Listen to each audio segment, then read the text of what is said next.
Well, hello. I'm trying to match your basiness. Don't you even try. Thanks for covering last week. And my apologies on air for the last minute switch up. It's fine. It's not like I've never done that to you. I was in California. I actually had a funeral I was attending, so it was kind of a last minute trip. And then, well, now I feel like a jerk. Well, you know, I have to give it back to you for flaming me on air. And then my wife actually booked the tickets, so I was not super aware of timing of things, and then I kind of got caught by a time zone bug in my head. So my apologies. All good. And then, wow, way to make me feel guilty about it. No, I'm making this your fault, by the way. I'm reframing this whole thing. No, it was good. We had a good chat. It was nice to have Adam on as in a co-host capacity. Yeah. I thought I just listened to it today. I thought it was a really good episode. Thanks. Yeah, I thought we did all right. Yeah. It's like he's podcasted before or something. I don't know. Yeah, he's not a newbie on the mic. Mm-hmm. It's nice when the conversation feels like a conversation and not like, let's have a conversation for the sake of a podcast. Right. And I feel like we hit that goal, which is cool. Yeah, I think it's a tricky thing to do. We were just talking about before we hit record that that can be difficult, especially with guests sometimes, to get it to feel flowy. And I guess it probably did take us a little while to get there too. On this podcast, you know. Yeah, I used to have tricks for this that I would use in the Giant Robots days. Like my go-to was we would record locally, and I would just be like, I would start with the pre-show talking to them, and then I would just kind of keep asking them questions. And 15 minutes in, they'd be like, "Is this the podcast?" And I'd be like, "Oh yeah, this is the podcast." It's been the podcast this whole time. Yeah. And they would go, "Oh," and that was kind of nice because there was never like a, "Hi, I'm Ben, and welcome to this podcast, and today we're joined by," I think causes people to activate this performance mode. Whereas if I just kind of tricked them into recording the first half of the podcast, it worked. Yeah, for the longest time when I would guest on shows and stuff, that was always the most tense part for me. When it was like, okay, all right, well, here we go, let's do this, and then let's hit the record button. Yeah, so. I've ranted here about the introduce yourself thing, right? Yes, I think you've talked about that. Derrick, tell us an incredibly well summarized and pithy version of your life right now. Yeah, I know, and that's the part that's always most rehearsed because you're like, well, I don't want to screw that part up, giving my elevator pitch for myself or whatever. Exactly. Yeah. Yep. When I get that, I just want to underplay it. I want to be like, I'm Ben, and I program computers sometimes. Leave the host in a lurch. What do I go next? And my second least favorite is at the end of a show when they're like, so any other very interesting thoughts you want to share? And it's like, right. It's like I always feel the need to say something more, but then it's like, yeah, that's any off the cuff but incredibly insightful things you wanted to tell us. Yeah, right now. That's kind of the implicit ask. Brutal. We gotta stop that, podcasters. Yeah, introduce the guest for them. Yeah, introduce your own guests. That's how I feel about it. Yeah, you did that last week or a couple weeks ago with Shane. Yeah, and I thought about you when I did it. I was like, I heard it. I'm gonna flip this around. Nice. Yep. I guess my ranting has some positive outcomes. At least on me, Ben. At least on me. I appreciate that you're listening. Yes. This whole podcast is just me talking to you, so I'm glad you're listening. Yeah. Otherwise, no one will hear this. So we have our 100th episode coming up. This is 99 right now. Yeah, we do. I can't believe it. Time flies, man. It does. And this is the new podcast. We did a lot of the old podcast, and this is the new one. I know. I think we had 30 or 40 Giant Robots episodes before something this. Like that. We've been podcasting a little bit. Yeah, man, it's crazy. It's pretty crazy. Yeah. Somebody emailed us and was like, hey, I like the podcast. I listened to an episode and I liked it, so I decided to catch up on the whole thing. By the way, it takes a month to binge all of Art of Product. I loved that. That was so good. It's a good metric to know about. It always just surprises me every time I hear that. And we get this pretty often. I hear once every couple of weeks at least someone saying oh, just discovered the podcast and went through the entire back catalog. I'm like, oh my gosh, that is a lot. That is a lot of just random conversations you just consumed. Yeah. I mean, it makes sense though, because it's a story, right? If it weren't a story, you wouldn't have a reason to go back to the back catalog. But if you hear the latest episode, you're like, oh, this sounds really interesting. How did they get here? And then you can kind of hear it unfold in real time. I think we've talked about this, but I kind of want to do that myself some year. Someday it will be amazing to go back and listen to this exact conversation. Hi, future self. It would be cool. Maybe this is an episode 200 or something. It would be to go back through and pull out the highlights and kind of stitch together the timeline and the story. Yeah. Oh, yeah. That would be a lot of work, but Yes. It sounds fun. We should hire Tom to do it. Yeah. Tom, listen to everything we've done and then pull out the best parts. Man. Yeah. How many hundreds of hours, and we'll pay at a certain rate? We would need to pay in thousands of dollars. I would hope. Yeah. You need to pay me thousands of dollars for that. That's for sure. Yep. Yeah, we're gonna do something a little bit special for the next episode, but it's less labor intensive. Yes, more, for sure. More our style. So that'll be good though, I think. Yeah, I think so. So stuff going on. So it's August, and I had a conversation with Steve, who's been doing design work for us. He's the author of basically all our digital assets.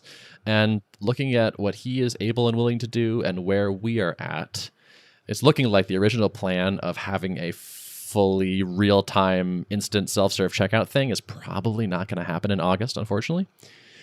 It's sort of semi-unfortunate. So it's kind of a bummer because this was the plan, and basically I'll take the blame for this, where I kind of just failed to make sure all the things were going to line up correctly. So it looks like that August date is probably not going to be hittable for that just like click, you're in. It is already a self-serve sign up available. It's just, there's an email flow more involved with that. Basically, we're missing a pricing page is the big piece. Kind of a bummer. I guess the good news there is that, well, A, we're sort of already launched, and B, I have kind of a backup idea. And I was kind of inspired actually by UserList. So I saw they had their launch, I think this week on Tuesday. I noticed how they sort of positioned it is, we are now out of beta. And so it's kind of like a launch, but it's kind of more just like, this has been a thing. It's just now we're saying this is a stable thing. And that is actually more the kind of distinction we're trying to draw, because it's not like it's not launched. It's not going from 0 customers to now people can use it. It's like it's a real thing. So I think, as I'm saying this, I'm like, man, I got in trouble with the August thing by saying in public we were going to do a thing. Who knows? This is an idea in Ben's head. We'll see if we do this. But here's what I'm thinking is, what's the position that I would like to have here? And it's actually more like Tuple is now 1.0. Mm-hmm. Mm-hmm. I mean, I think the version numbering thing aligns with kind of the audience. I mean, developers will kind of resonate with that, I would think. Exactly. Yeah. Like Adam had like a celebration kind of thing, or like we sent him a cake when Tailwind went like 1.0. Like it's a milestone in a product's life cycle. And in any young product's life, I think our audience, like you said, will totally get it. And so I think rather than being like, oh, we're publicly launched, you can instantly sign up now. It's like, hey, guess what? It's 1.0. It's no longer beta.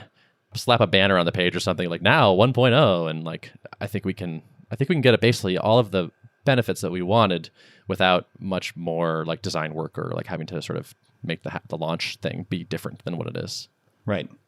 Because I heard you talking to Adam, pondering, should I do the full big splashy launch, or is like keeping the funnel constrained actually a good thing because you're still getting enough people signing up? So are you feeling like that system's still working pretty well? It still is, yeah. If more people signed up, that'd be fine too. Like, that's great. Like, we're not at capacity of our ability to handle that. And I'm trying some other stuff. So I know we knocked around the ideas of some various, like, easier to start trials. And so I'm actually running some small tests for that right now. I guess one nice thing is we'll kind of have that, like, official launch in our pocket still, so we can still kind of use it if we want to. Yeah, just kind of like whenever you want to kind of pull out that marketable event and say, like, we've now opened up the self-serve thing, you can kind of position that as a launch and put it in all the places, the product hunt and stuff like that, right? Mm-hmm. Yeah. I think none of this matters that much. The core things I'm seeing is like sort of like thinking about how we're doing. People that are signing up are adding users and sticking around. Like our customers are expanding their use, and like they're telling us that they like it and it's good. And so like to me that matters more than anything else. And if we're getting that right, the rest of the stuff is kind of, semi mess upable, and it can be suboptimal, and we can do just fine anyway. Yeah. Yeah, I think it's like some people use a launch as a way to like ignite a spark in something. This is kind of actually what I'm thinking about for StaticKit. Like I flipped the process on its head and said, I'm going to build a kernel of a product first before I do a heavy amount of like marketing for vaporware or whatever. For this, if I'm going to do like, once I determine that like the beta period is done, my current thinking is that I will do some kind of launch for it as a way of saying like, this thing is ready in the world, and hopefully get some circulation among an audience of people who might find it useful, and as a way to like jumpstart kind of the awareness and marketing engine for this thing. And in your case, you guys basically already have that rolling because you've been doing all this kind of marketing from day one as you build the product. And so it's less important that you kind of jumpstart a marketing engine or something with some kind of big splash. True. And some other like events beyond our control are kind of helping us with that too. It's like we're the beneficiaries of some other like things that we didn't do. So we're just making it less necessary than for most people, I would say. So we're lucky partly, I guess is what I'm saying. But speaking of marketing, I had kind of a cool thing happen the other day. Does the name Ray Ozzie ring a bell with you? Yeah, I think so. So he was the former CTO of Microsoft, and he created Lotus Notes back in the day. I know someone that knows him, and he was saying like, "Hey, like, do you want me to pitch Tuple or like tell Ray Ozzie about Tuple?" And I was like, "I mean, sure. Like, why not?" And so he's like, "Okay." And like 10 minutes goes by, and the response comes back, "Ray Ozzie has already heard of Tuple." No and way. I was like, whoa, that's amazing. That's so cool. Yeah. So the marketing is working. Yeah. That's awesome. The word is traveling through mouths, apparently. Is he going to become a customer? Not that I know of yet. Who knows? But he has heard of us. That's good enough for now. Yeah. So that's just a random thing, just like a random sort of internet software person. And it's like, oh yeah, he's already bumped into you. Like, oh, cool. That's great. That's pretty cool. Power of the internet. Yeah, it's amazing. Sometimes people I don't even think about, like I find out they listen to this podcast. I'm like, oh my gosh, like you're an important, impressive person. If I'd realized you were listening, I would have taken it more seriously. I would have been much more stiff, much less. Yeah, exactly. Much more polished. Yeah, right. Yeah, but no, it's cool. I think it's a good thing that we don't know who most of our listeners are. Yeah, I do too, and I like that. Like a podcast, despite the listenerships, like if our audience tripled, it wouldn't feel triply as intense to record with you, right? Like there's always this like background, like, all right, we know people are listening, so like we're not quite ourselves, but the size of the audience is not felt in a visceral way. Yeah. I like that. Yeah, and I think it's like if we tripled overnight, it might be like I might feel some pressure, but it's been organic the whole time anyways. So it's like, I don't know, kind of boiling the frog type thing where Organic and slow. Yeah. That's how you win the race. Mm-hmm. So yeah, you said that you are not maybe talking about all the stuff that's going on in your world right now. Yeah, there's just a few things that are eclipsing a bit of my time right now that are kind of in motion, not yet public, so I can't really give details on it, but good things. And can you just say them really quietly? Yeah. Sadly, no. Okay. So I did launch the beta actually of StaticKit, which I think the last time we recorded, maybe I hadn't yet. So I'm losing track of time on what I've said and what I haven't. Remember. I think you might have. But yeah. Cool. But there are other things. There are secret plans in motion. This is exciting. Yeah. There's some opportunities that have come about just from talking publicly about StaticKit for some promotional stuff. So there's some interesting avenues to explore. But my focus has been doing my own kind of market research. I mean, it feels like it's definitely a different position where like I feel like this is technology that is useful. And I think at its core, do I believe that static sites are a good alternative to, kind of the behemoths like WordPress? Like, yes, there seems to be a trend in people using static site generators as an alternative, but it's just weird for me in the position I'm in that I don't still have like total clarity around what businesses are using these today, like who's actually using them as an alternative, and how many uses are just like developers kind of learning the new technology and still playing with it on personal sites and personal blogs. I mean, there's a ton of that type of usage for static sites, right? It's like figuring out what's that angle for people who are actually using it in a business context. Is it agencies who are pitching static over WordPress for clients and using this technology to build for them? I suspect there's something there, but I'm still kind of searching for that and exploring the different angles. And I think that's like kind of the key thing for me to figure out to de-risk this whole product. It's not that there isn't a market today for, form endpoints, but that in and of itself is not really compelling enough. Like in order for this to be, I think, compelling, it has to be kind of that bundle of, services that you can use as your sidekick to your static site that goes beyond just forms, because that's kind of sort of commoditized, sort of race to the bottom type of market where, there's people selling these services for a couple dollars a month, and it's just not that interesting. But I think if my hypothesis is correct, is that there are increasing number of, personal users, and then segueing into business use cases using these types of sites, then I think there could be something here, but I'm just kind of still sussing that out. Got it. Well, like you said, the whole point was to not get married to anything and to put it out there and see what happens. So it makes sense that you're kind of still in research mode. Yeah. And worst case scenario, this lives on as an elegant form endpoint collection service, which would not be a bad thing. The code I'm writing right now is just like finishing up kind of loose ends, like the ability to put in a credit card and pay for the product because I want this to be able to stand on its own. And if I determine like, I've reached a dead end on this prospect of being able to really grow this thing to where I need it to be, and I need to shift my focus, then I want this to be able to kind of still stand on its own as a useful product that people can sign up for and pay for. So why not? Yep. This will shock you. I like when people can pay me money through the internet for a thing I've done. I do too. I'm still makes things worthwhile. Still making like a couple of refactoring Rails sales every week. It's just like every so often I get an email like, "Oh, cool, $100. That's nice." Yeah, that's hard to argue with. Totally. Yeah. I've been kicking around the idea of like another thing, just because I like making stuff. I've been trying to think of something. This is this is ridiculous. But no, never mind. I'm not gonna tell you about it. But this is exactly the backwards way to do this. But for whatever reason, I like thinking of a pricing model and then trying to figure out a thing I could make that would make that pricing model make sense. Yeah, which is so terrible. But or maybe I don't know. But like I don't know. There's this thing about so we have if you sign up as a freelancer for Tuple as of today, it's a $300 a year plan, and it's really nice to charge people $300. It's just like I said, every time I see one of those come in, I'm just like, having a way for people to give us $300 in one shot is awesome. Yeah. And so I was like, I was trying to think of courses where I was like, what could I make that had like a 1 week trial and then a $300 charge at the end of it?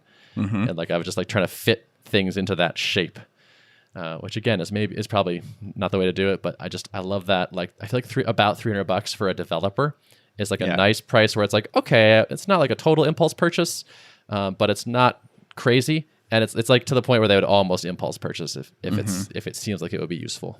Well, I mean, thinking about pricing first is not a terrible idea. Like with Drip, I remember Rob early on was like, when he was telling me about, I think this is like our first conversation about the product, maybe, because we were working on HitTail at the time, which had like a $9 a month plan, and that wears you down over time. Yeah, it's like brutal. There were people who could pay 19 and I can't remember 49 or something what the tiers were, but of course most people were paying $9. And where did 80 to 90% of the support come from?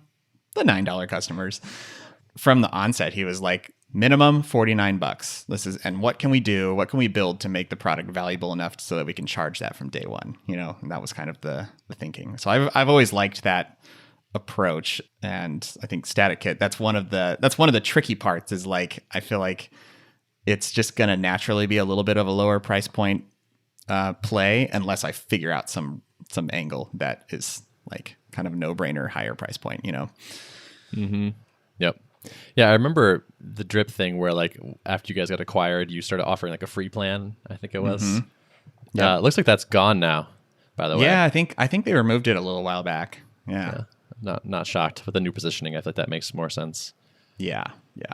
Drip has lost multiple emails that I have written in the editor. Really? Yeah. Oh no. Like straight up data gone. Are you using the new editor or the old one? The old one.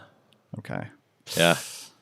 I mean, I don't blame you, for the record. Yeah. But like I'm still kind of on it because like we set up with it a long time ago, and like it's like lost my data a few times now. Where like I'll have an email and I'll save it, and I definitely click save, but somehow there's some race condition of navigating between the various tabs where like it somehow just like decides, oh yeah, throw out that email.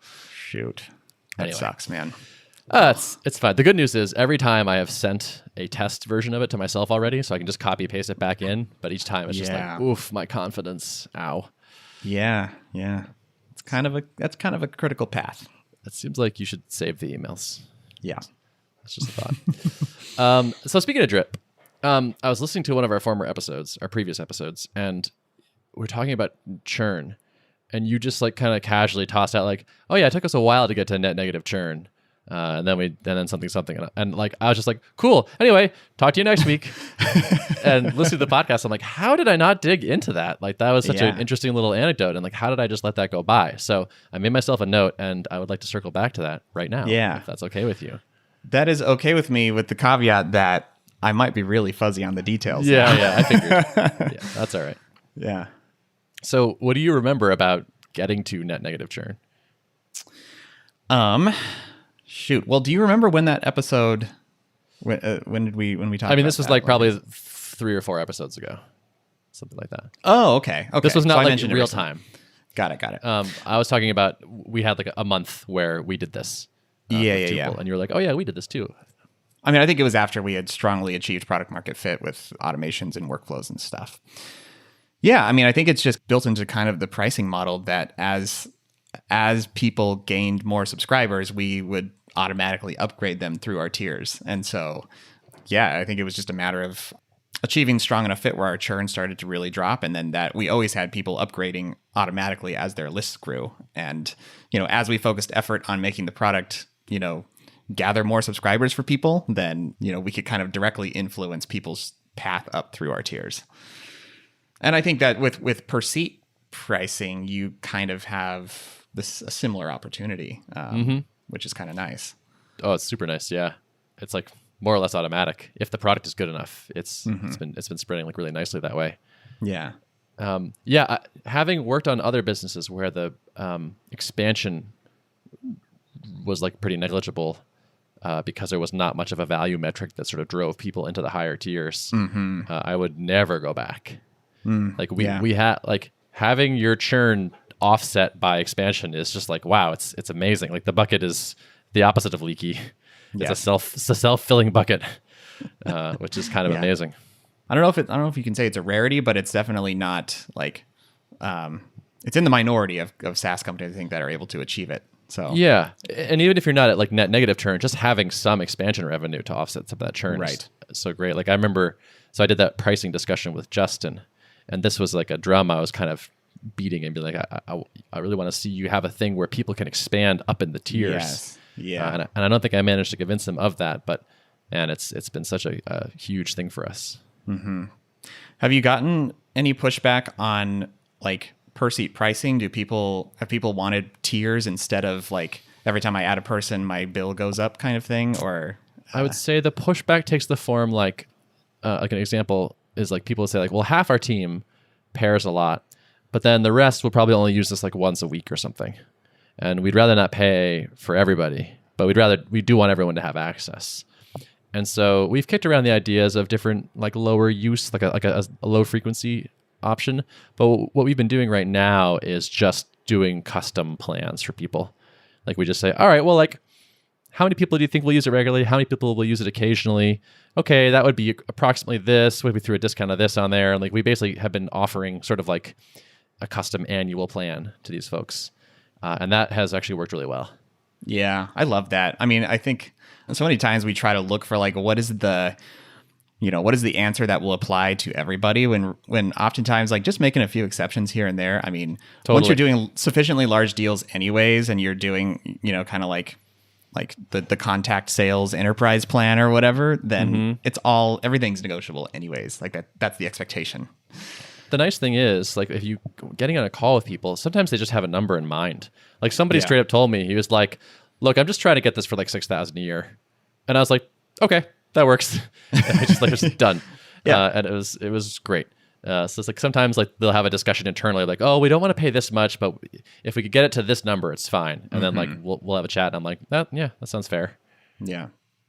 And if something's happening like so frequently that you're like, I'm having to make this exception literally every time I talk to somebody, then that's your big sign that maybe you need to adjust the core pricing model. But like until you get that kind of evidence, I mean, it seems like just make the exceptions. Totally, yeah. And I've actually even added a line recently to our like, "Hey, your trial is about to end" email, which is like, "Hey, if you need a custom plan, like just talk to us. We're good at figuring stuff out." And man, software having a very low marginal cost means we can just sort of pick a number and it'll probably be okay. Yeah. Beautiful. Yeah. Yeah. So I don't know. Anything else? Anything smart and pithy you wanted to say before we wrap up here? Yeah. I always have to think twice. No, I think that's about it. I jotted down a few notes. I think I hit everything I had written down. So cool. I'm excited to see how this 100th episode turns out. Yeah. I Should be interesting. Yep. Yeah. Stay tuned, folks. Yeah. And 99 was pretty okay too. I think so. Yeah. All right. Notes of the show. Notes for the show can be found at artofproductpodcast.com. Thanks for listening. See ya.